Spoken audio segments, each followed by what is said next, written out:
नमस्कार, आप देख रहे हैं न्यूज वन हिंदुस्तान। अभी की खबरों में मैं आपके साथ अजय तिवारी।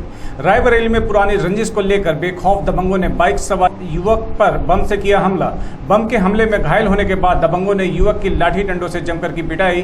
तीनों बदमाश युवक को मरणासन हालत में छोड़कर मौके से हुए फरार। युवक को गंभीर हालत में अस्पताल में कराया गया भर्ती। मामला सलोन कोतवाली क्षेत्र के अंतर्गत शहजादपुर गाँव का है, जहाँ राम लखन साहू का अपने पड़ोस में रहने वाले चतुरी साहू से नाली खड़ंजा को लेकर विवाद चल रहा था।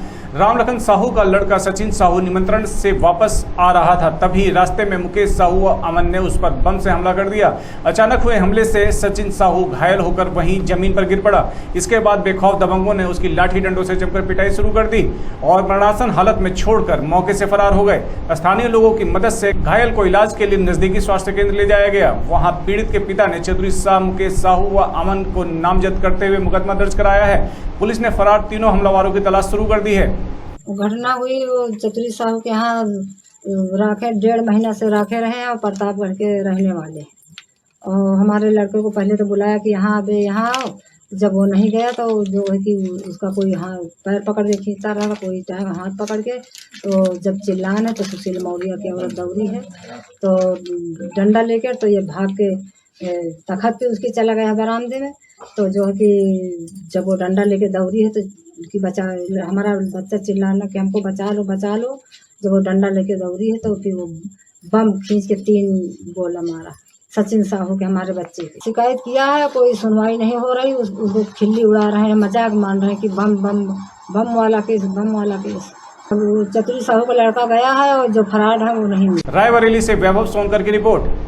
दिल्ली के एलजी वीके सक्सेना ने निजी नर्सिंग होम के अनियमित और अवैध पंजीकरण में कथित संलिप्तता के लिए स्वास्थ्य मंत्री सौरभ भारद्वाज के ओएसडी डॉक्टर आरएन दास को निलंबित करने की मंजूरी दे दी है। इस कार्यवाही पर दिल्ली के भाजपा अध्यक्ष वीरेंद्र सचदेवा ने कहा कि ये अभी उस भ्रष्टाचारी अधिकारी पर हुई पहली कार्यवाही है। अभी ऊपर से नीचे तक कई भ्रष्ट अधिकारियों पर हम लोग कड़ी कार्यवाही के लिए लड़ाई लड़ते रहेंगे और जो भी लोग इस अग्निकांड में दोषी हैं उन पर भी कार्यवाही के लिए लड़ते रहेंगे। हम दिल्ली को आग में नहीं झोंकने देंगे। दिल्ली के विवेक विहार अग्निकांड में 7 मासूम बच्चों की जिंदगी छीनने वाले भ्रष्ट अधिकारी स्वास्थ्य मंत्री दिल्ली सरकार के ओएसडी आरएन दास को आज सस्पेंड कर दिया गया है। लेकिन ये अभी सिर्फ शुरुआत है। ऊपर से नीचे तक हर वो अधिकारी जो इस भ्रष्टाचार के खेल में शामिल था, उन सब के खिलाफ कार्रवाई की मांग हम और तेज करेंगे। हर वो आदमी जो इस हत्याकांड का दोषी है, उसके खिलाफ कड़ी कार्रवाई हो, उसकी लड़ाई भारतीय जनता पार्टी लड़ती रहेगी। ये अभी शुरुआत है, लेकिन दिल्ली को इस तरह से अग्नि की भट्टी में जलाने वाले, भ्रष्टाचार को अपनी आय का साधन बनाने वाले हर उस आदमी के खिलाफ हम लोग लड़ते रहेंगे और आवाज उठाते रहेंगे जब तक इनके खिलाफ कार्रवाई नहीं होती। चाहे वो दिल्ली फायर सर्विसेज के वो अफसर हों जिन्होंने आंखें मूंद रखी थी, चाहे वो अफसर जिन्होंने इन फाइलों पे साइन किए थे, किसी को बख्शा नहीं जाएगा। उनके खिलाफ हमारी लड़ाई जारी रहेगी। आपको बताते चले कि 25 मई को दिल्ली के विवेक विहार में दर्दनाक हादसा हो गया था। यहाँ के बेबी केयर सेंटर में आग लग गई थी, जिसमें 7 नवजात शिशुओं की जान चली गई थी। अब इस मामले में दोषी लोगों पर गाज गिरना शुरू हो गई है।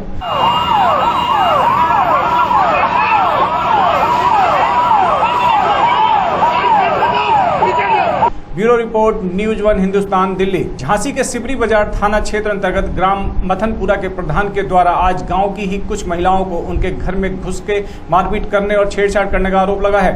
महिलाओं ने थाने में और पुलिस के आला अधिकारियों को दिए गए प्रार्थना पत्र में यह आरोप लगाया कि ग्राम प्रधान के द्वारा उनके साथ घर में घुसकर जबरन मारपीट की गई, साथ ही उनके साथ छेड़छाड़ी भी की गई। विरोध करने पर उनके भद्दी भद्दी गालियां दी गई।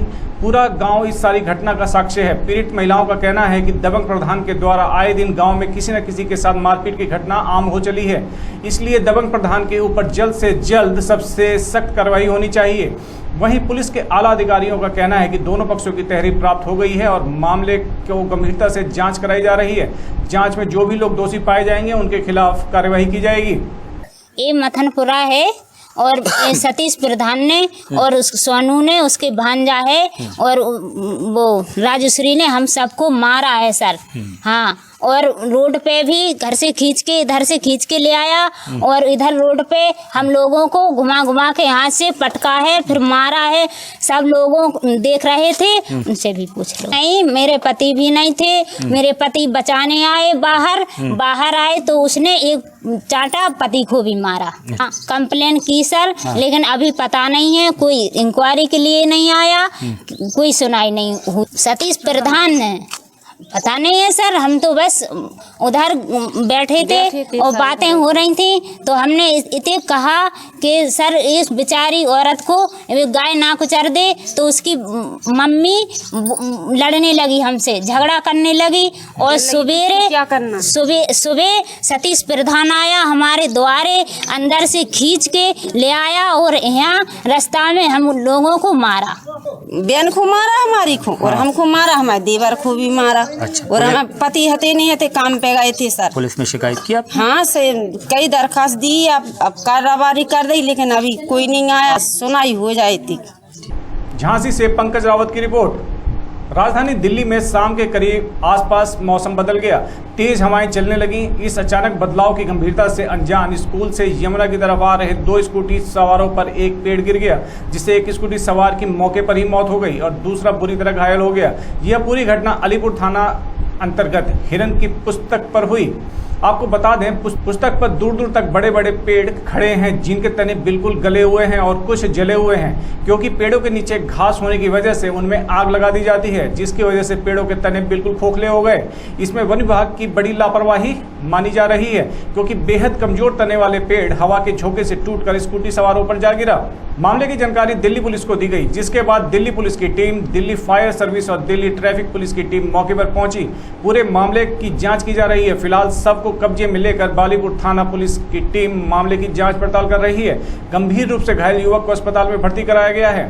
दिनेश जी, क्या देखा आपने, क्या हुआ है? मैंने देखा तो नहीं है, मैं अभी अखाड़े में आ रहा था अपने आप एक्सरसाइज करने के लिए, बच्चों को आता हूँ ना तो एक्सरसाइज कराने के लिए, तो अभी यहाँ आ रहा था, मैंने देखा यहाँ पे पेड़ गिरा हुआ है और ये बच्चा यहाँ डेथ हुई है मौके पे, एंड पॉइंट पे।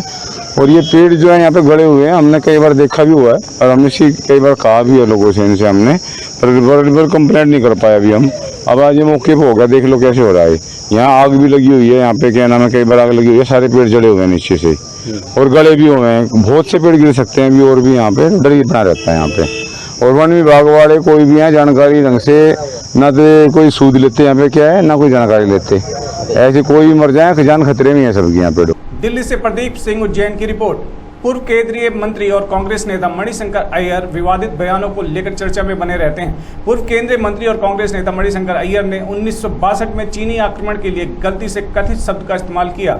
उनके इस बयान से विवाद खड़ा हो गया। इसके बाद मंगलवार को उन्होंने इसके लिए माफी मांग ली। आपको बता दें कि मंगलवार को प्रेस कॉन्फ्रेंस को संबोधित करते हुए अय्यर ने कहा था कि अक्टूबर 1962 में चीन ने कथित तौर पर भारत पर आक्रमण किया था। 1962 का भारत चीन युद्ध अक्टूबर और नवंबर महीने के बीच हुआ था। चीनी सैनिकों ने मैकमोहन रेखा के पार हमला किया और अक्साई चीन क्षेत्र पर कब्जा कर लिया, जो भारत का है। In October 1962, the Chinese allegedly invaded India. In October 1962, the Chinese allegedly invaded India. Bureau report, news one Hindustan, Delhi. बने रहें खबरों में, देखते रहें न्यूज वन हिंदुस्तान। नमस्कार। आप देख रहे हैं न्यूज वन हिंदुस्तान।